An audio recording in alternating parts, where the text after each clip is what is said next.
Break के बाद एक बार फिर से आपका स्वागत है। हम ऑनलाइन मीडियम में, डिजिटल दुनिया में जो अश्लीलता फैल रही है उस पर सुप्रीम कोर्ट ने चिंता जताई और उसी पर हम बातचीत कर रहे हैं। हमारे साथ तीन मेहमान जुड़े हैं, दो इंडस्ट्री के लोग हैं, साथ ही विराग गुप्ता, सुप्रीम कोर्ट के वकील। विराग जी, आप करें शुरुआत, आप कुछ कहना चाह रहे थे।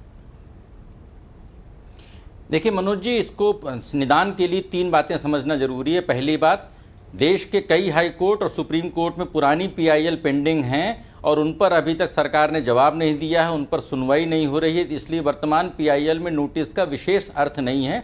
ये सिर्फ एक समय को पास करने की बात है, नंबर एक। नंबर दो, सुप्रीम कोर्ट के टिप्पणी से साफ है कि संसद को कानून बनाना है। इसमें सुप्रीम कोर्ट का हस्तक्षेप सिर्फ इतना ही है कि संसद कानून और रेगुलेटर जल्दी बनाए।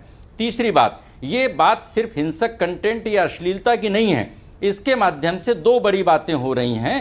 पहली बात कि जो सांस्कृतिक जो हमला है वो सांस्कृतिक हमला मैकाले की तरह हो रहा है। मैकाले ने भारत में जिस तरीके से लोगों के दिमाग में कब्जा किया था उसी तरीके से ये हमला है। और जो टैक्स चोरी हो रही है, जो रेगुलेशन से बाहर होने की वजह से एक हम नई कॉलोनी बनते जा रहे हैं, डिजिटल कॉलोनी बनते जा रहे हैं। और ये नया कोई प्लेटफॉर्म नहीं है। अब एआई के 2 साल में 4 वर्जन आ रहे हैं और ओटीटी पर तो पिछले 7 सालों से हल्ला हो रहा है। कोविड पीरियड के बाद ठीक है विराग जी, आपकी बात बिल्कुल सही है, हो चुका है। लेकिन अब इसके लिए तो बड़े जंग की तैयारी में रहिए, क्योंकि अभी तो पार्टी शुरू हुई है। एक एक करके आते जाएंगे आपके सामने नज़ारे। बहरहाल करण, आपका क्या मानना है कि मेरा ये कहना था कि मैं आपको एक एग्जांपल उदाहरण देता हूं कि अगर आपको आज एक 12 साल के बच्चे को विस्की लेनी है तो वो किसी दुकान पे जाकर अपना आईडी कार्ड दिखाए बगैर विस्की नहीं ले सकता। करेक्ट है?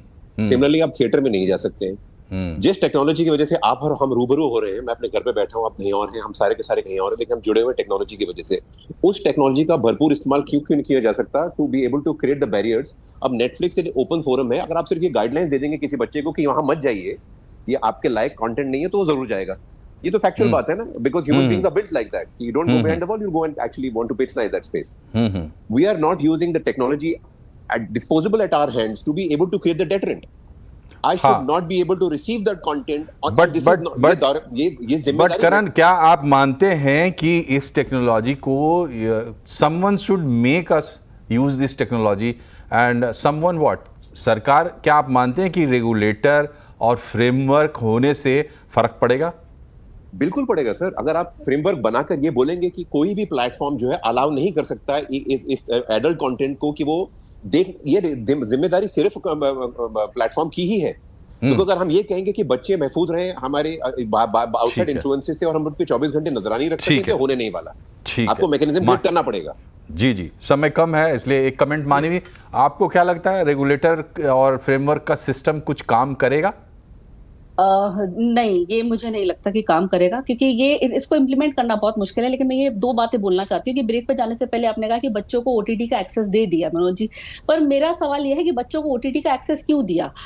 सिनेमा हमेशा समाज का आईना होती है और कहीं ना कहीं मैं कहती हूँ चैरिटी बिगिंस एट होम।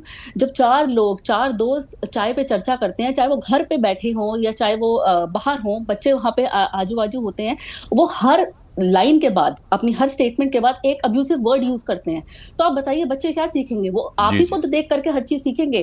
ठीक है, ये तो आखिरी सच्चाई है, इस पर तो सबको ध्यान देना ही होगा। तो कहीं ना कहीं पेरेंट्स की जिम्मेदारी है, पेरेंट्स की जिम्मेवारी है कि बच्चों को कैसे आप शिक्षा दें, क्या उनको आप सिखाएं। जो पेरेंट्स सिखाएंगे बच्चों को वही सीखेंगे।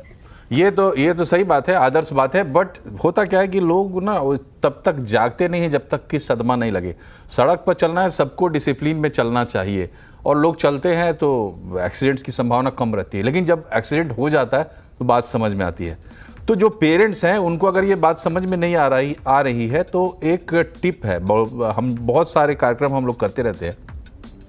आपने अगर अपने बच्चे को मोबाइल दिया है तो बीच बीच में ना कभी आप उसकी हिस्ट्री चेक करिए, चाहे वो यूट्यूब देखता हो या जो भी वो कर रहा हो, उसकी हिस्ट्री आप चेक करिए। बहुत ज़्यादा संभावना है इस बात की कि आपको सदमा लगेगा कि बच्चा क्या देख रहा है। तब शायद आपको भी ये समझ में आए बात की इसके लिए जागरूकता कितनी ज़रूरी है और इसके परिणाम बहुत घातक होते हैं। ये समझना तो और भी थोड़ा सा कठिन काम है, लेकिन समझने की कोशिश करनी चाहिए, क्योंकि ये अगली पीढ़ियों का सवाल है। याचिकाकर्ता जो पिटिशनर्स हैं इस मामले में, उन लोगों ने भी यही प्ली किया है कोर्ट से कि आने वाली पीढ़ियों का सवाल है, तो इस पर विचार जरूरी है। आप तीनों का बहुत बहुत शुक्रिया हमसे जुड़ने के लिए कंज्यूमर अड्डा में आज फिलहाल इतना ही। नमस्कार।